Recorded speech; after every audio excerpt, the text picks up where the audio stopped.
How's it going, everyone? It is Andre Williams, and over here we talk stocks and we focus on one thing.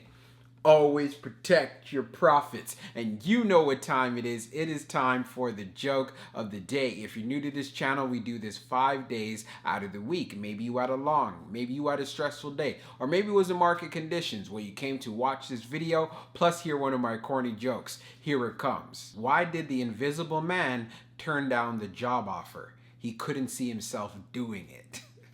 Not too bad. But anyways, what we're going to be talking about today is OCGN, and of course we ended up having a strong pullback inside of the market. We could see very clearly here there's a lot of impatience, there's a lot of people selling their positions, and also we are waiting on a pretty big decision, and of course this is why we have a lot of volatility. I'm going to be talking about it in this video. I won't waste any more time. Let's jump into the agenda. If you're new to this channel, I just want to let you know we have timestamps down below inside the description. But if you are a shareholder or you're thinking about taking a position, I highly suggest you watch this full entire video. So the first thing we're going to go over is the technical analysis. We're going to be taking a look at the overall price action. We want to know support. We want to know resistance. And if it does decide to pull back further, what are some levels that we need to look out for? And then we're going to go on Fintel, taking a look at the short interest information. Are shorts still heavily vested in this play? Are they increasing their positions, or is it coming down? We're going to find out.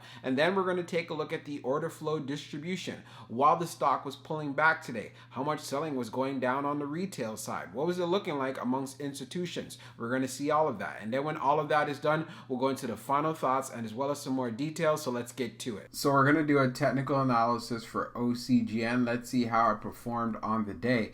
So it ended up closing at $6.80, being down 1.88%.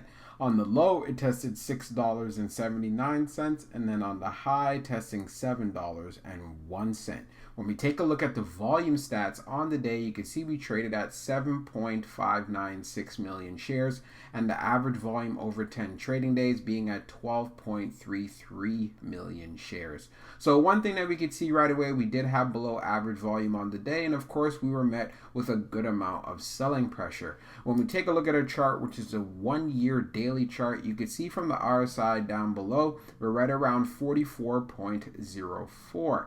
And when we take a look at the price action on the chart, we are below all of our major moving averages here. And this is part of the reasons why in the video that I made the day before, potential areas of where we can pull back to. So the fact that we close at 680, you can see this is an area where we do have some support.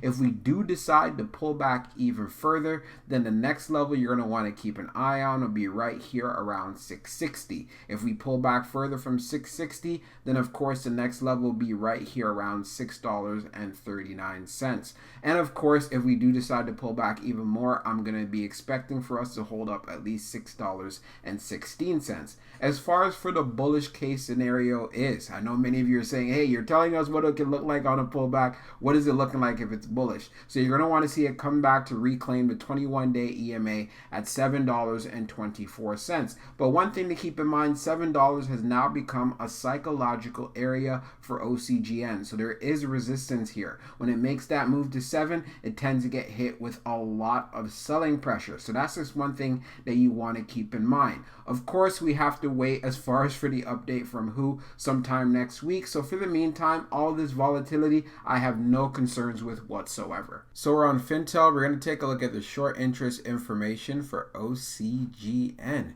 So when we take a look at the dark pool short volume ratio, it is around 56.86. And then for the dark pool short volume, it is just over 10 million. And then the short interest percentage of the float being at 27.20. So scrolling down on the page, the short shares availability is at 600,000, updated 21 minutes ago, and the short borrow fee rate is at 1.92%.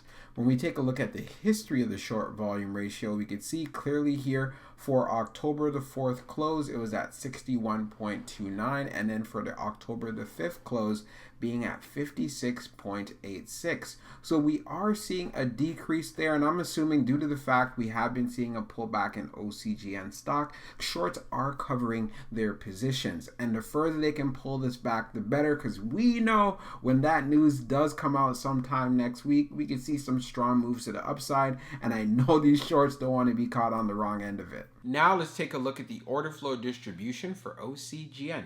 So we can see here on the inflow, it was 10,131, and then on the outflow, it was 10,939. When we take a look at the breakdown, we had 0 on the large, we had 6,614 on the medium, and then on the small, we had 3,517.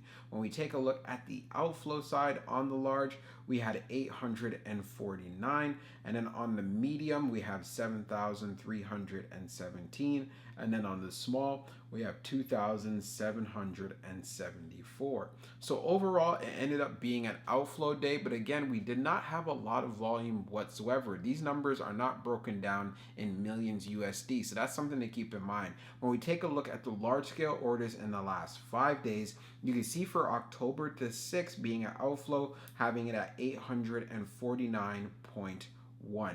So of course, taking this data into consideration, there were many who were inside of this play who were selling their positions. But I feel, you know what, that is completely fine due to the fact we did have low overall volume on the day. And due to the fact we are having to wait for a decision from who going into next week, I could see many are not trying to hold this stock for this week, and we could have some FOMO that could be coming in for next week. So now let's jump into the final thoughts and we'll go over some more details as well. So for my final thoughts for OCGN, this play comes with a lot of volatility, and I want to make sure that you really understand that. But of course, you should know that if you've been inside this play for quite some time. When we went on Fintel, taking a look at the short interest information, OCGN does continue to have short squeeze potential. And again, I know many of you are not surprised about that either. Also, when we took a look at the order flow distribution, there was a lot of buying on the retail side. Yes, we saw a lot of selling on the institutional side, but the most important thing is there's still a lot of demand out there for OCGN shares. We already know we're waiting on this catalyst that's going to be coming out next week. Who says they're going to have that decision ready for us? I'm just hoping that it's before October the 15th.